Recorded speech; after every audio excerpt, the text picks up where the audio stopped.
Welcome to the Slop Temple. We pray this video helps. Use about 1 cup frozen fruit and 1/2 cup liquid to start. That ratio prevents an over-thick mixture and lets the blender run freely. Adjust to desired thickness. Add 1 scoop protein or 1/2 cup yogurt for creaminess and extra nutrition, or 1 tablespoon nut butter for healthy fats. Include 1 handful leafy greens if you want vitamins without strong flavor.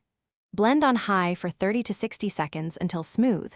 Stop, scrape, and pulse as needed to combine evenly. Choose liquids like 3/4 cup milk, 3/4 cup almond milk, or 1/2 cup juice depending on flavor and calories. If you need sweetness, add 1 tablespoon honey or 1 ripe banana rather than refined sugar. Taste and adjust conservatively. Use 1/4 cup oats or 1 tablespoon chia for thicker texture and added fiber, or 1/4 avocado for silkiness and healthy fat. For a thinner smoothie, increase liquid by 1/4 cup increments and reblend briefly. Portion 1 to 2 cups frozen fruit per serving and label freezer packs with date to avoid freezer burn.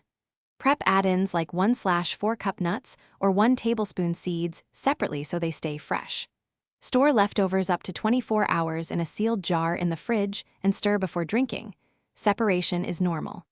Serve in a 16 to 9 glass or bowl and top with 1 tablespoon granola, 1 tsp shredded coconut, or sliced fruit for texture and contrast.